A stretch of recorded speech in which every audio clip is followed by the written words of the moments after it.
Hello everyone. आज हम patient specific QA के बारे में थोड़ा सा पढ़ेंगे कि कितने टाइप के होते हैं और कैसे कैसे होता है। तो बेसिकली हम पेशेंट स्पेसिफिक क्यूए करते क्यों हैं, है ना।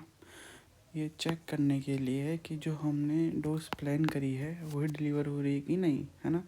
चेक करने के लिए क्या चेक, प्लान्ड इज डिलीवर्ड और नॉट, है ना। ठीक है, हाँ, ये चेक करने के लिए हम पेशेंट स्पेसिफिक क्यूए करते हैं। ठीक है, अब हम इसमें दूसरी चीज़ कि ये कितने टाइप के होते हैं। ठीक है, तो ये 3 टाइप के होते हैं। पहला होता है ट्रू कंपोजिट। ट्रू कंपोजिट, है ना। इसमें क्या होता है ना। ट्रू कंपोजिट में गैंट्री मूव्स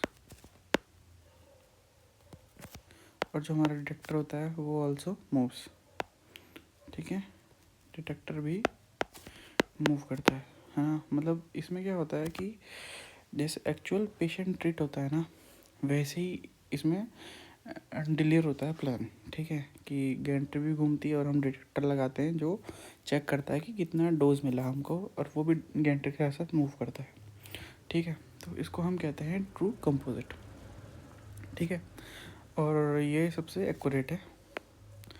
ठीक है, दूसरा होता है परपेंडिकुलर कंपोजिट।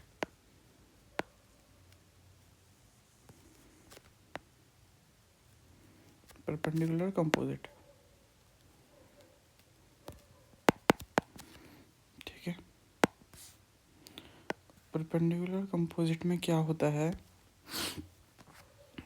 कि हमारी गैंट्री भी जो होती है वो हमारी स्टॉप होती है, गैंट्री सीज। डिटेक्टर जो होता है हमारा, डिटेक्टर भी हमारा स्टॉप होता है। ठीक है, मतलब बेसिकली क्या करते हैं लोग कि जो भी हमारा प्लान है ना, वीमेट प्लान है जिसमें हमारी गैंट्री घूम रही है, तो उसको हम पहले एक ऐसे प्लान में कन्वर्ट करते हैं कि हम सारी गैंट्री नहीं घूमेगी, जितना भी रेडिएशन है हम परपेंडिकुलर डिलीवर कर देंगे। ठीक है, और उसके हिसाब से जो डोज मैप बना है, फिर हम एक डोज जो हमने परपेंडिकुलर फायर किया प्लान, है ना, परपेंडिकुलर कंपोजिट में गैंट्री 0, डिटेक्टर 0, है ना, गैंट्री 0 डिग्री। ठीक है, और डिटेक्टर भी 0 degree.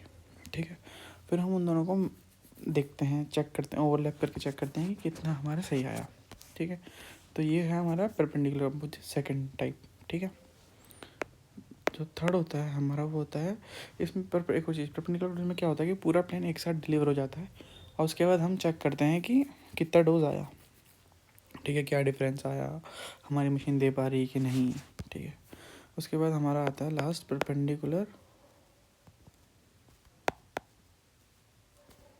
Field by field. Perpendicular field by field में क्या होता है, इसमें भी सेम चीज़ होती है जैसे परपेंडिकुलर कंपोजिट में होता है कि गैंट्री जो होती है 0 डिग्री स्टॉप रहती है, और डिटेक्टर जो होती है, डिटेक्टर प्लेट 0 डिग्री पे स्टॉप होती है। ठीक है, तो अब इसमें क्या होता है, अब आप देखिए गैरेंटी और डिटेक्टर प्लेट में क्या होता है ना। इसमें क्या होता था परपेंडिकुलर में सारा प्लान एक साथ डिलीवर होता था। इसमें क्या होता है परपेंडिकुलर में वो फील्ड्स में डिवाइड हो जाता है। ठीक है, नंबर ऑफ फील्ड्स में जैसे सेगमेंट्स में डिवाइड कर देगा। ठीक, उसके बाद हर एक फील्ड को फायर करेगा, है ना, फील्ड बाय फील्ड, एक फील्ड बाय फील्ड, हर एक फील्ड को डिलीवर करेगा और उसकी डोज अलग चेक करेगा। सिर्फ एक फील्ड डिटेक्ट, पहले एक फील्ड फायर करी, फिर उसकी डोज चेक करी, फिर दूसरी फायर करी, फिर उसकी डोज चेक करी, तीसरी फायर करी, उसकी डोज चेक करी, और फिर मैं सबको साथ में, ठीक है, तो मतलब फिर सबको साथ में कोलैब करके फिर ये डोज देगा। ठीक है, तो ये डिफरेंस है खाली परपेंडिकुलर कंपोजिट में, परपेंडिकुलर फील्ड बाय फील्ड। और हम क्यों PSQ करते हैं, ये चेक करने के लिए कि हमने जो प्लान किया है वो एक्चुअली में डिलीवर हो रहा है कि नहीं। ठीक है, थैंक यू।